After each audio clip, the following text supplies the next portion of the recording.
It's going to sing a song.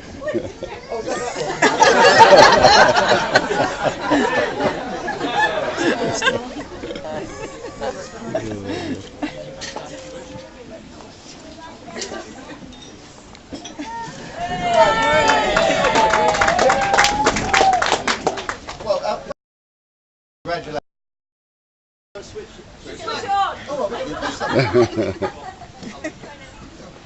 Hello?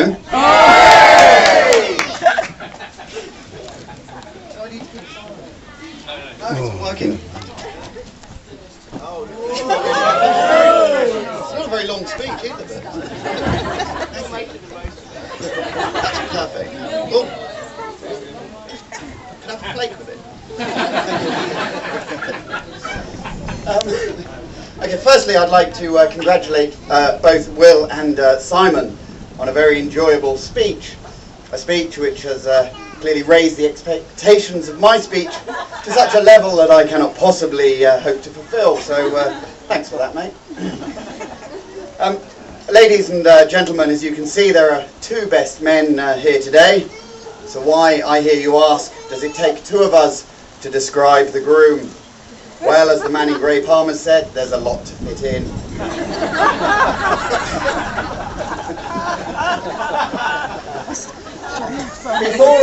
Before I came here today, one of my good friends gave me some advice on giving this speech.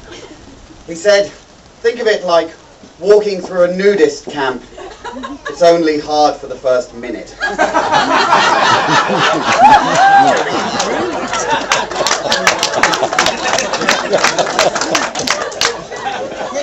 Now, I'm doing this speech because of the strength of our friendship, and Will has assured me that our friendship will continue depending on the strength of this speech.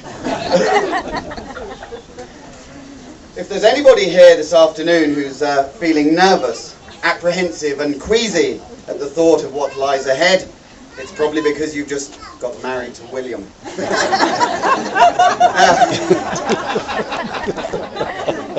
There's no denying it, I'm feeling a tad nervous, and this is actually the 7th time today that I've got up from a warm seat with a piece of paper in my hand.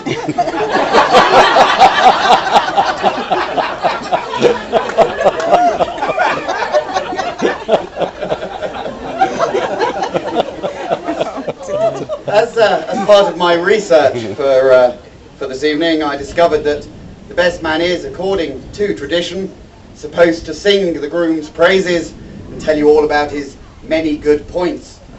Well, I'm very sorry to say I can't sing, and I certainly won't lie.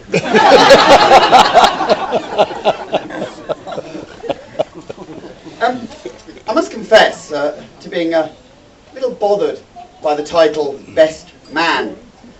If I'm the best man, then why the hell is Lucy marrying Will? So I'm just happy to say that I'm a pretty good man, and on this day I think Will is the best man.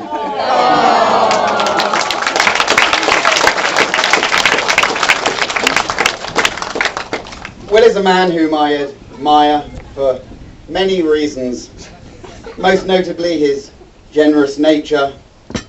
I was particularly impressed when I heard that he will be donating his body to science and has accordingly spent several years pickling it, ready for the occasion. Thankfully, I believe he's now finished.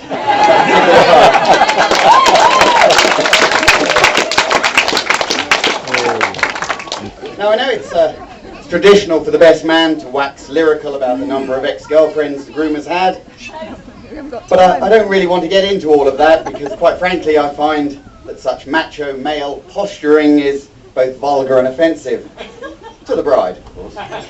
Suffice to say that Will, number 58, was your lucky break.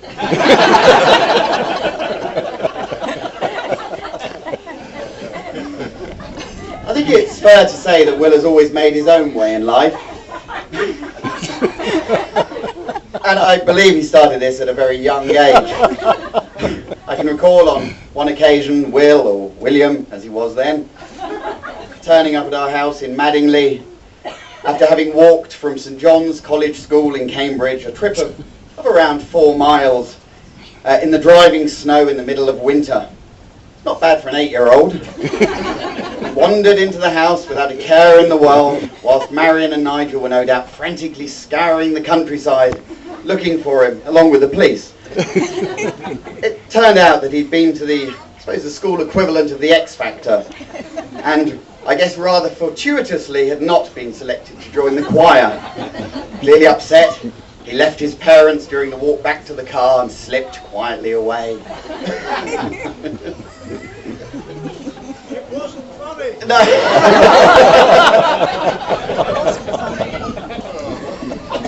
I think life with Will has always been interesting, especially for his mum and dad.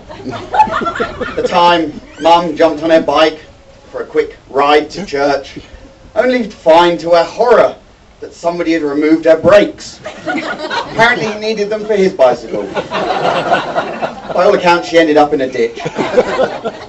The time he hid a fish in Selena's bikini. Although, to be fair, I believe she confiscated his raggy, and so I guess that's fair. Or indeed the time we went as young, innocent men to the Earls Court Motor Show, only for Will to come out with a brand new model.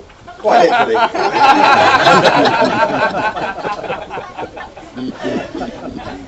There was also, I believe, the time when Will's mum and dad were called into school for a meeting, and I use the term meeting loosely, with Mr. Mould, the headmaster. Apparently he'd been caught red-handed dealing sweets to his friends, for a tidy profit, no doubt. You can see, Will, that you started young. Let me say how lucky you are, Will. You'll be leaving here today having gained a wife that is warm, loving, and caring. A wife who is funny and who radiates beauty wherever she goes. And Lucy, you, how lucky you are. Today having gained a beautiful dress and a lovely bouquet of flowers.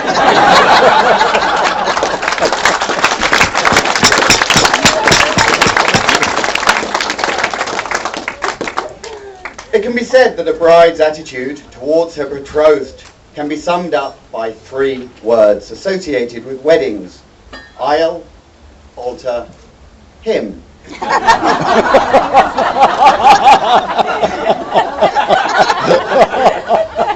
I think I can safely say that since meeting you, Will has altered, and altered for the better. Congratulations, Lucy.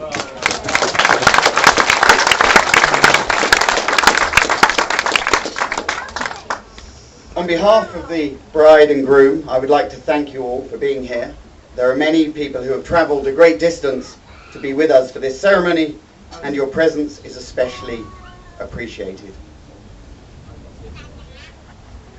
And I would like to take this moment to read out a couple of messages from those who sadly could not be here today, but wished to pass on their best wishes. To Will. We're sorry we couldn't make your special day, but felt too emotional losing a special guy such as yourself from all the girls at the Fantasy Palace.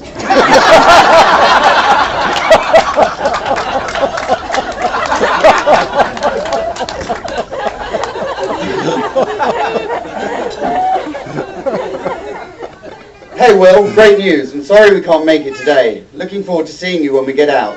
And all the guys on Seawing.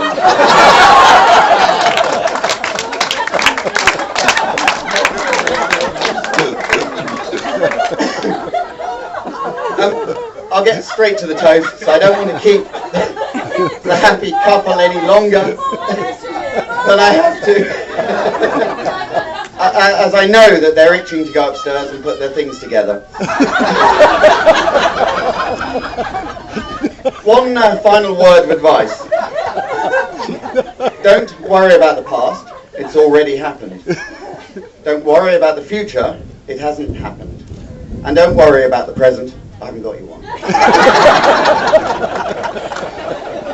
So, ladies and gentlemen, on a final and serious note, please be upstanding and raise your glasses to my very, very best friend and his beautiful new wife.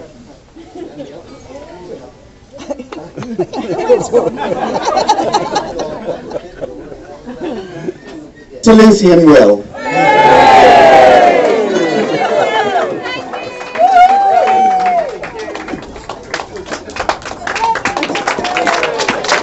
Don't speak, Peter. Don't speak.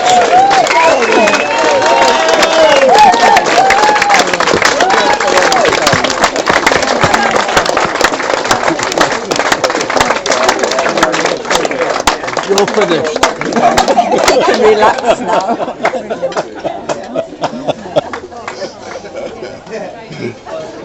Oh dear.